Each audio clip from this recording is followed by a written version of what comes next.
वो कह रहे हैं कि जब तक कश्मीर के मसाइल हल नहीं करते हैं तब तक भारत के साथ शांति वार्ता आगे नहीं बढ़ सकती।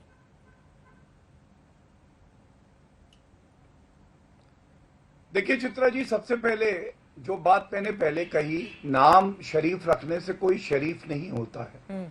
कश्मीर पे मैं इतना ही कहूंगा, एक एक इंच भूमि जो है वो भारत का अभिन्न अंग है, हिस्सा है। और हम सब जानते हैं किस तरह से इन्होंने कब्जा किया हुआ है। और अनुच्छेद 370 चित्रा जी एक ऐसा घाव है जो इनके दिल में लगा, बहुत गहरा है, उस पे नमक छिड़का जाता है। क्योंकि आप याद करिए, जब अनुच्छेद 370 हटाया गया तो ये लोग यूनाइटेड नेशन सिक्योरिटी काउंसिल में प्रस्ताव रख के गए, लेकिन क्या हुआ, वहां खारिज हो गया। तो आज अब ये टीवी पे शेर बन के इस तरह की बातें करते हैं। लेकिन ये बात सबको पता है कि एक दिन ऐसा भी आएगा कि पीओके और नरेंद्र मोदी जी के नेतृत्व में हमारे पास होगा। इनकी तो जो सेना है वो भी बुजदिल है, ना इनके पास राजनीतिक शक्ति है क्योंकि वो भी वहां आर्मी चलाती है। हम ये भी जानते हैं आतंकवादियों का रसूख है। और ये मैं नहीं कहता हूं, इमरान खान ने कहा है कि अभी जंग होगी आजादी के लिए। इसका मतलब पाकिस्तान तो अभी आजाद है ही नहीं। जब आजाद हो जाए तब आके बात करें। अभी तो अपने पुराने वजीर आजम के शब्दों को समझें। और इसीलिए कहते हैं भारत और पाकिस्तान की कोई तुलना नहीं हो सकती। इनकी बातों को ज्यादा गंभीरता से मत लिया करिए। अब्दुल बासित साहब, 2 लाइन में आपकी टिप्पणी हो जाए, उसके बाद बाकी मेहमानों के पास में जाऊंगी। ये बात तो सच है ना, इमरान खान साहब की ओर से कहा जा रहा है भले ही 47 में हमें आजादी मिली हो, लेकिन असली आजादी और असली संघर्ष लोकतंत्र के लिए अब करना पड़ेगा, और उसको लेकर वो आगे भी बढ़ रहे हैं। तो पाकिस्तान की ये स्थिति तो बनी हुई है ना इस वक्त, और आपको कश्मीर याद आता है।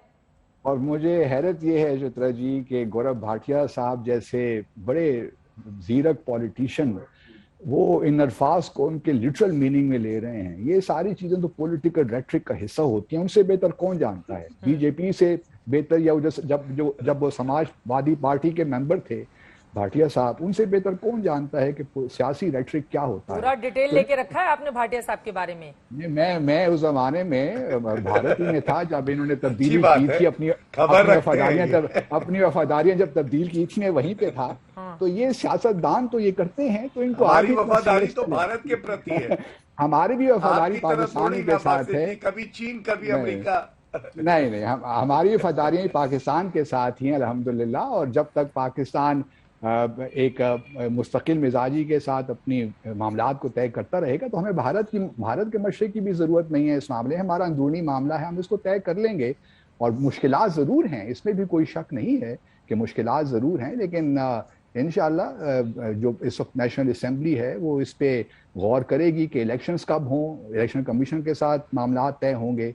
तो वाहिद रास्ता तो भी इलेक्शंस ही हैं, आया वो इस साल होते हैं, अगले साल होते हैं। ठीक है, देखना ये अब इससे इतर, चूंकि पाकिस्तान के अंदरूनी मामलात में हिंदुस्तान की जिस तरह की जिम्मेदारी हम सब ने देखी है, उसके सियासी अंदरूनी हालात के मामले में किसी भी तरह की कोई भी बात हमारे हुक्मरानों की ओर से नहीं की गई, बल्कि वेट एंड वॉच की पोजीशन अपनी बिल्कुल स्पष्ट रखी गई। क्योंकि हर हाल में हम चाहते हैं हमारे पड़ोसी मुल्कों के साथ ताल्लुकात बेहतर रहें, लेकिन आतंकवाद और बातचीत साथ साथ नहीं चल सकती। बार बार हमारे प्रधानमंत्री की ओर से ये बातें रखी गई हैं। सीधे मैं सुशांत सरीन जी आपके पास आते हुए उसके बाद बाकी मेहमानों के पास जाऊंगी। सुशांत जी, अब चूंकि शहबाज शरीफ युग की शुरुआत हो रही है, हालांकि उसके ठीक पहले कश्मीर का जिक्र उनकी ओर से कर दिया गया है। हम सब जानते हैं कि सेना की वजह से उनके हुक्मरानों की मजबूरी होती है कि वो कश्मीर की बात बार बार करते रहे ताकि सेना के ईगो को सेटिस्फाई रखा जाए। और 30-35 सालों तक वहां पर तानाशाही शासन भी रहा है पाकिस्तान में। ऐसे में किस तरह की उम्मीद कम से कम शहबाज शरीफ के इस युग से कर ली जाए? क्या आपको लग रहा है कि कम से कम हिंदुस्तान के मद्देनजर अब पाकिस्तान की ओर से थोड़ी शराफत दिखाई जाएगी कई अहम मामलातों पर? मैं पहले तो जरा बासित साहब जो बात कर रहे थे, जरा मैं उसका एक जवाब देना चाहूंगा। इन लोगों को, पाकिस्तानियों को अपना आइन का तो पता नहीं है, उसका लेटर और स्पिरिट का तो पता नहीं है। इतनी इन्होंने फलसफा पढ़ा कि बड़ा आईनी तरीके से सब कुछ हुआ पाकिस्तान में, हमने सब तमाशा देखा है कि क्या इनके जो वजीर आजम जो बड़े बासित साहब के फेवरेट होते थे एक टाइम पर, उन्होंने क्या हशर किया पाकिस्तान का। एनीवेज, लेकिन इंपॉर्टेंट चीज ये है कि अपना आइन पता नहीं है। भारत का जो आइन है जिसमें एक संशोधन हुआ उसको गैर आईनी बोल रहे हैं। किस हिसाब से गैर आईनी बोल रहे हैं ये इनको भी नहीं पता कि कैसे गैर आईनी है। बाकी जो जिहाद का फलसफा बासित साहब अपने प्रोग्रामों में और अपने टेलीविजन पे उगलते हैं, वो भी कभी सुन लिया करिए। अपने बच्चों को नहीं भेजेंगे जिहाद में, गरीबों के बच्चों को भेजते हैं ताकि वो मरें और ये खुद ऐश करें। लेकिन अब मैं आता हूं बाकी बात के ऊपर।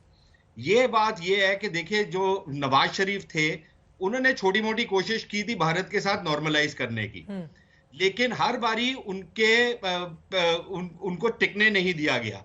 और जो पिछली बारी उन्होंने मोदी जी के साथ भी कोशिश की थी, तो उस समय बाजवा साहब आ गए थे आर्मी चीफ की चेयर पे, वो अभी भी बैठे हुए हैं। बिल्कुल।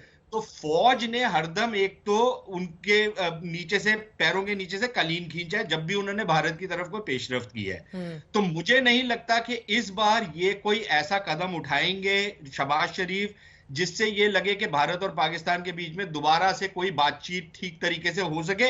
ये जरूर है, जैसे मैं पहले भी कह चुका हूं, कि शहबाज शरीफ की अपब्रिंगिंग अच्छी थी, माँ बाप सभ्य थे, अनलाइक इमरान खान जो गाली गलौज वाला आदमी है। तो वो शायद एक सभ्यता के दायरे में रहेंगे, एक कूटनीतिक मर्यादाएं रखेंगे।